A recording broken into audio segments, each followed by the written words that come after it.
Can you turn with me to the book of Romans, the 12th chapter?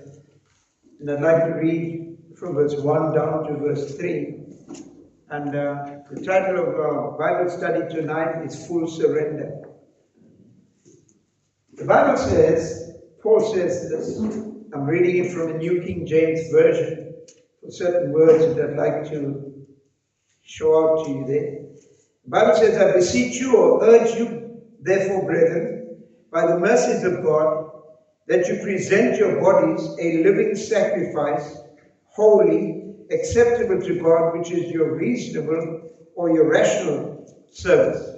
And do not be conformed to this world, but be transformed by the renewing of your mind, that you may prove what is that good and acceptable and perfect will of God.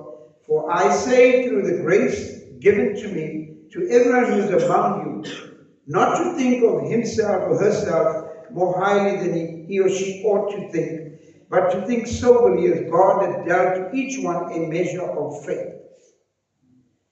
One of the results of full surrender will be the difference in our minds. I think we did speak in one Bible study concerning our minds, the renewal of our minds. And that comes from a full surrender. We will have a renewed mind. And if you, at your leisure, read Ephesians 4, verse 20 to 24, tells you of a renewed mind. And I liken the mind of Christ to salvation of Christ. In other words, Jesus died for the whole world, but he has the but here. But only those who come to him and surrender their lives to him, they are saved. The whole world might know that Jesus died for them, but only those who come to him, surrender to him, are saved. In the same way, Jesus Christ has given the Christian his mind, but only those who accept Jesus, he gives you his mind, or enter and apply it, receive Christ's mind. Now, beloved, let us all have the mind of Christ in us as Christians. The mind of Christ will not lead us into the way of the flesh. As our sister and the family are going out to New Zealand, it's another culture there, it's the first world country, and unless they got the mind of Christ, they're going to be led away with the things and the cultures of that country. The mind of Christ will not take us into the things of the world. The mind of Christ will always keep us in the ways of the Lord. The mind of Christ points us to Jesus and glorifies God in us and through us. The Bible says in Ephesians 4:23, be renewed in the spirit of your mind. Amen, church? We've got to be renewed in the spirit of our minds. Now, let's look at some of the results of presenting our bodies to God. One of the first results of presenting our bodies unto God is that we have a transformation of mind. Your mind is transformed. If you look at that scripture in the book of Corinthians, I think it is, where the Bible says, if any man be in Christ, you're a new creation. In other words, that instead of using that word creation, put that word transformed individual. If any man be in Christ, he becomes transformed. And here we say, when we got the mind of Christ in us, we are renewed in the spirit of our minds. So this is the first result of presenting our bodies to God. And that is having a transformed mind. Your mind is totally changed. And you take on the mind of Christ. It is important, church, to live, rather that we live by the mind of Christ. When we do that, when we live by the mind of Christ, we will walk in holiness. We've spoken a lot about holiness, righteousness, and living in that way. We can never, as Christians, live a life of holiness until we have laid out all upon the altar. That's where I'm coming to surrender. Until we've laid everything at the altar, we surrendered ourselves to the altar, then we'll find ourselves living holy lives. When we, from the depths of our hearts, as Paul puts it in Romans chapter 12, present our bodies as a living sacrifice. When we do that, then God will make us holy, sanctify us, because our body is the temple of the Holy Ghost. So He cleanses our bodies, cleanses our lives, so that He'll be able to live within us. God wants holy temples for His Holy Spirit to live in. I mean, that goes without any explanation. You cannot put anything dirty into something which is clean. And God has to first clean it, clean out our bodies. And He does that when we accept Jesus as our personal Savior. The blood of Jesus Christ cleanses us. The Word of God washes us and makes us fit for the Holy Spirit to live within us. So by drawing near to God, by presenting our bodies unto the Lord, we begin to have lives where the Holy Spirit is comfortable in us. Now the Bible says, if you'll read it at your leisure in 2 Corinthians chapter 7 verse 1, I'll read it for you. Paul says, let us cleanse ourselves from all filthiness of the flesh and spirit. And when we've done that, Paul goes on in the latter part of that scripture, and he says, perfecting holiness for the fear of God. You'll never be able to perfect holiness if you do not cleanse yourself from all the filthiness of this flesh and of the world, and the spirit of this world. So we've got to do that. Now, God will always reveal His will and His purpose to a surrendered life. You've got to be surrendered so that He will reveal His will to you. The main result, church, of full surrender is that we find God will reveal His will for our lives unto us. A lot of Christians are just going around not knowing what they're doing, what they're in the church for, why they're saved, and what they're going to do. They're just going around coming to church whenever they feel like coming to church. But when you begin to surrender your life to God, surrender your body to God, then He begins to reveal His will and purpose. And you begin to walk in the purpose of God. Now you may ask the question, how? As we wait before God in prayer, we must do prayer as Christians. Prayer is communication with God, where we speak to God all the time. And we must also read the Word of God. We must study God's Word. And we must make ourselves open for the prophetic Word, which is to come to us through other believers whom God is going to use to bring a prophetic Word to us. Maybe in the word of prophecy, word of interpretation of tongues, whatever way it may be. But God brings a prophetic word to us. Now, allow the Holy Spirit to make you alive, to quicken rather your spirit and make it alive and alive to the Word of God and coming into your heart and changing you. Now, let's read together Hebrews 4 verse 12. I'll read it for you. The Bible says, for the Word of God is living, it's powerful, it's sharper than any two-edged sword, piercing asunder even to the division of the soul and the spirit, the joints and the marrow. And the last part says, and is a discerner of the thoughts and intents of the heart.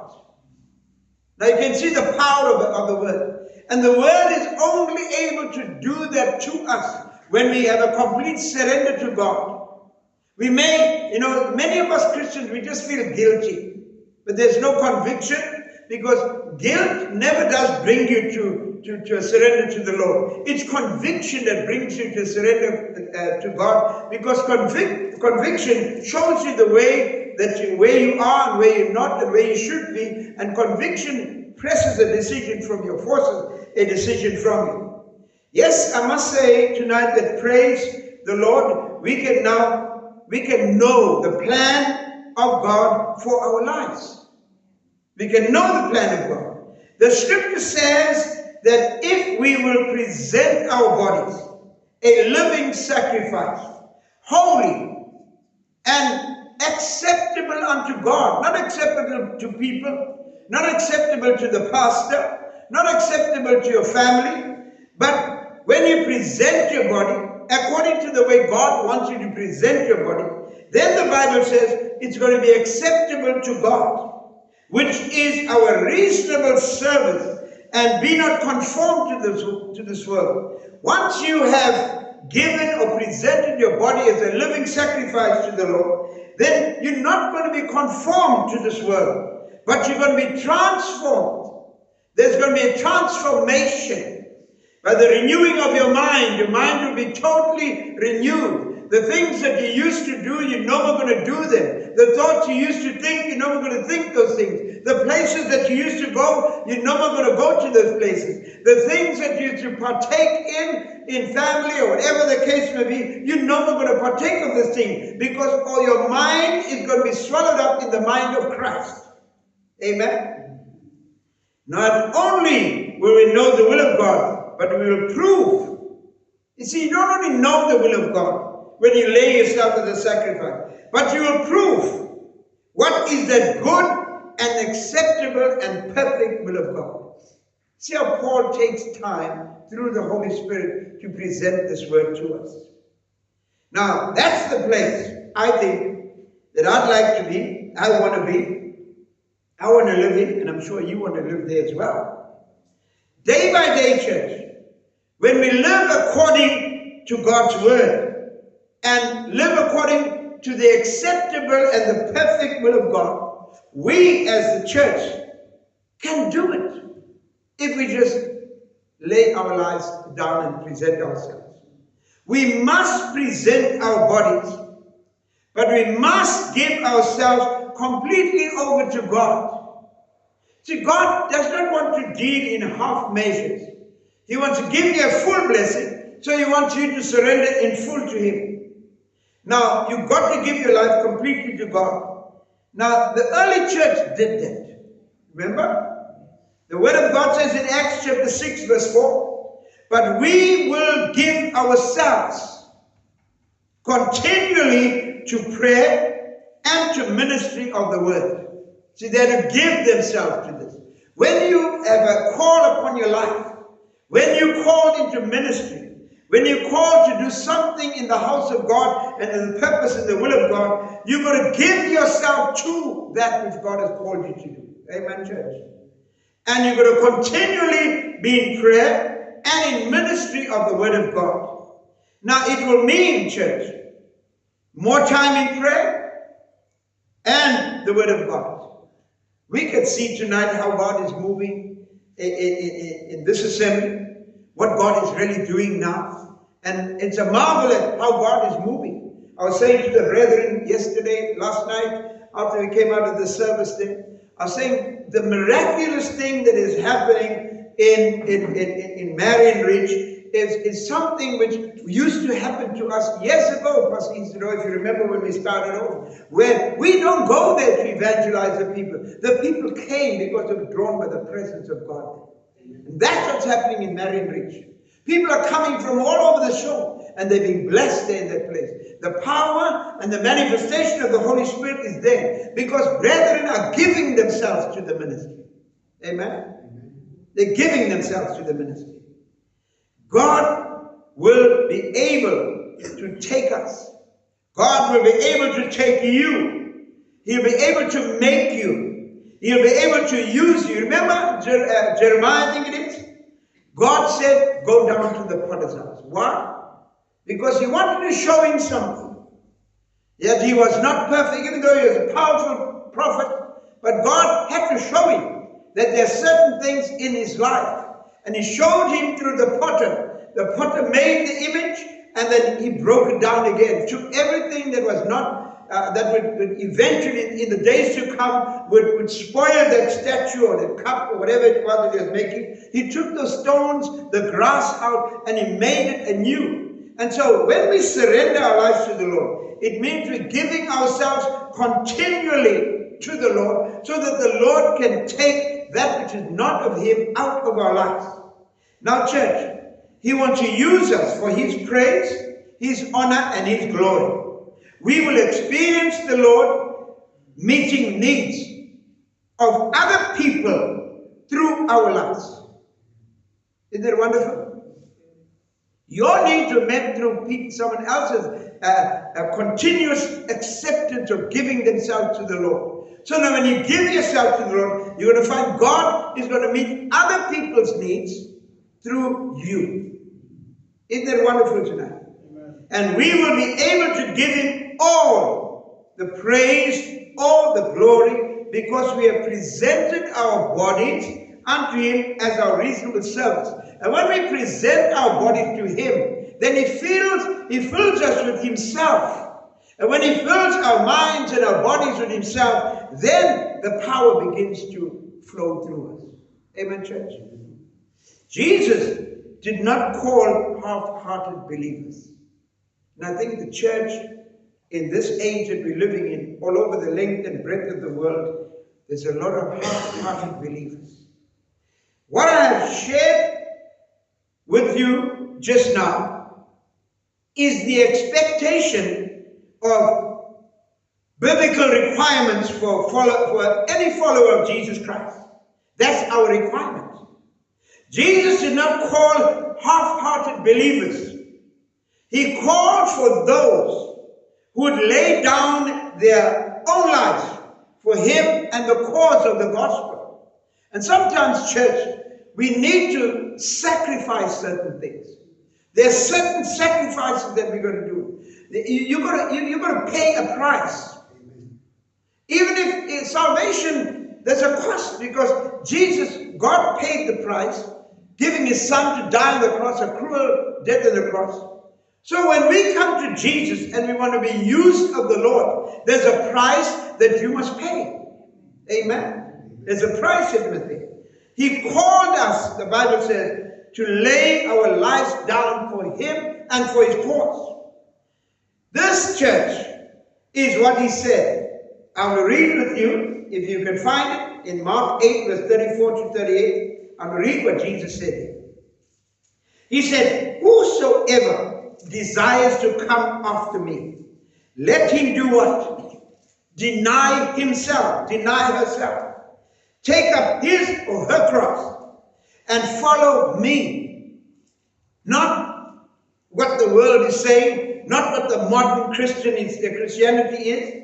He goes on to say, these are the words of Jesus, "For whoever desires to save his life will lose it." When times get hard and pressure is put upon us as Christians, we've got to even come to the point where do what you want to do. I'll lose my life so that I can find my life. He says, "And whosoever loses his life, not for something else, whoever loses his life for me, whoever loses whatever he or she has of this world for my sake and the gospel's, will save his life or her life." He goes on to say, this is Jesus, "For what will it profit a man if you gain the whole world and lose your own soul?" What is it going to profit you? What is it going to profit you? Or what will a man give in exchange for his soul? See, surrender is so important, church. Surrender is vital to every single one of us. "For whosoever," the Bible, Jesus says, "is ashamed of me and my words." And in the church of Jesus Christ, there are a lot of us who are ashamed of the gospel of Jesus Christ. We are ashamed to say, "I'm saved." We are ashamed to say, "I'm born again." We are ashamed to call upon the name of the Lord. So Jesus said, "Whoever is ashamed of me and my words in this adulterous and sinful generation, of him, the Son of Man, will also be ashamed when he comes to the glory of his Father with his holy angels. Depart from me, I never knew you." It's so important, church. I mean, I don't know what goes on in our lives as Christians. Jesus has taken us out of the sin of this world. We're in a sinful world. We're in the world, but not of the world. But we find that we are ashamed of Him who changed us, who took us out of alcohol, took us out of drugs, took us out of a whole lot of stuff that we are involved in, adultery, fornication. He took us out of that. He changed us, washed us. But now it comes time to stand up for Jesus, we're ashamed. Amen, church? Amen. Yes, I must say again tonight that there's a price to pay to follow Jesus. Amen. Our sister and her family are going to New Zealand. The same Jesus is there. But she's all over this world. And she must also be aware the same devil that we got here is also there. So she's got to give a testimony of the saving grace of Jesus Christ, so that God can open doors and make a way for her and her family out there in a culture which is totally different to ours. But the God is the same. The Bible is the same. How Jesus moves is exactly the same. There's a price to pay to follow Jesus. The Jesus of the Bible that we're talking about here tonight, He paid a price that you may be saved. There's a chorus that we used to sing, Pastor Idro. The chorus goes something like, He paid a debt He did not owe. I owed a debt I could not pay. And Jesus paid the debt for me. And now, there are so many counterfeits. And our sister will find the same counterfeits out there in New Zealand. There are so many counterfeits out in the world who claim to be preachers of the gospel. But the true followers of Jesus are those who hear His voice, follow what He teaches. With Him, it is a full surrender. Wherever you may go, if there's a full surrender, Jesus is full in you too as well.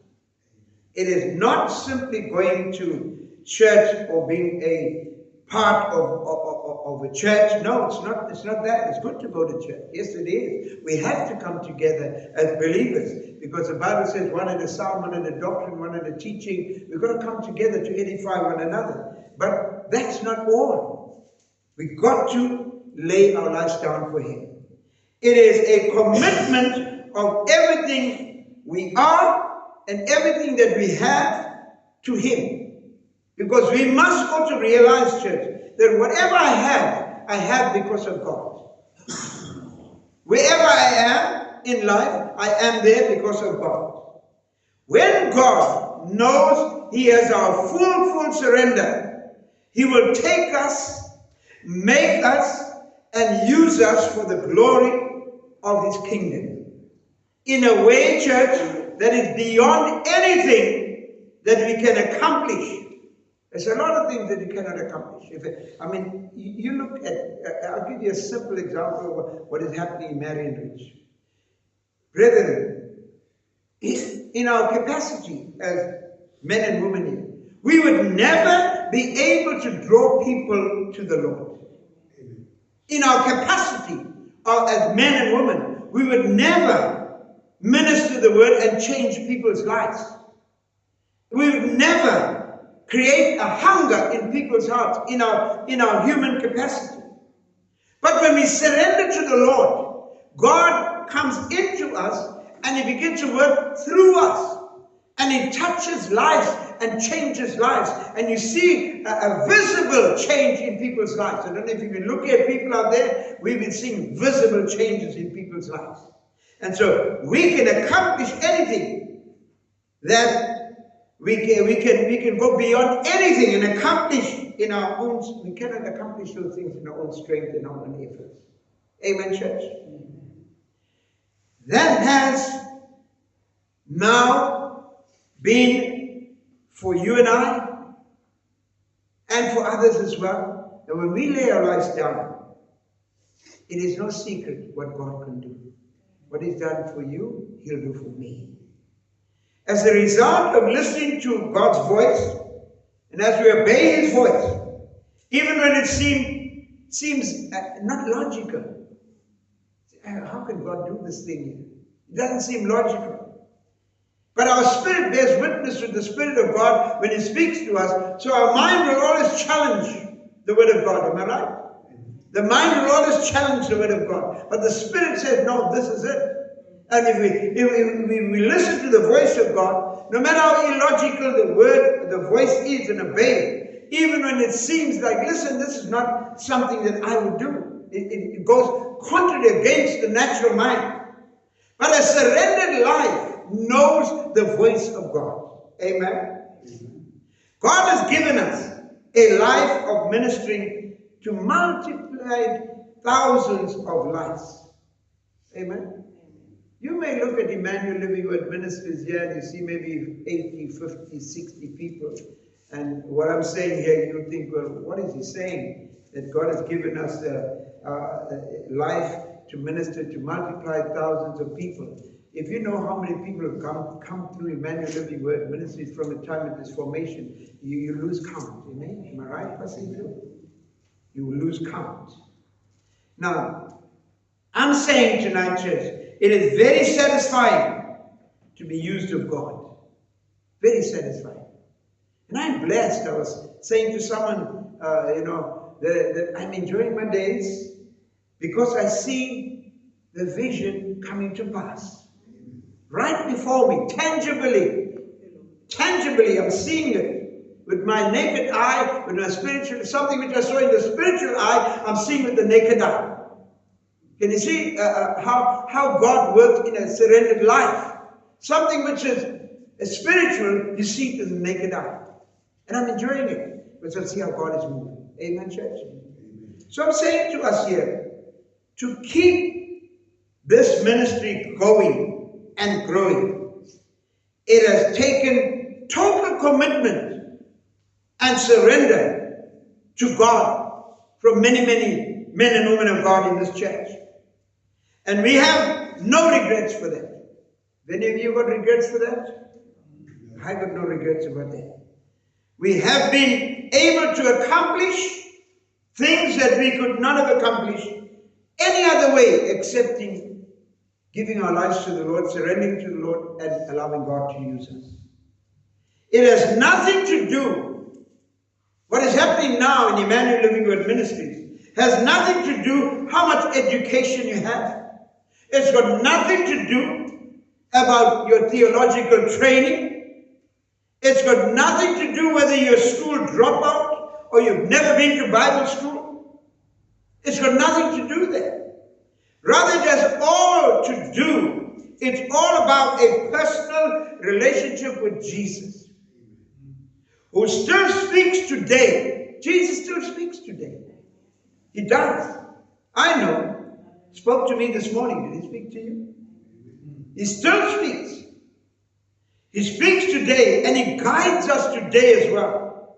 He guides us in the way of the truth, what he has called us to do for him. There's a duty that every one of us must do every single day.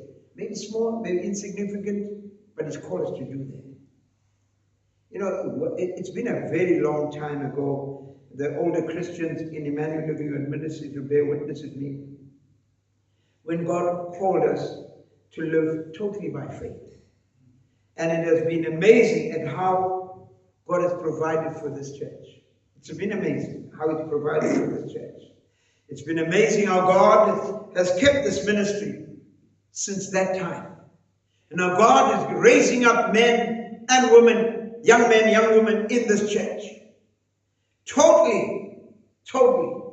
We can say it tonight too. You know, God has taught us.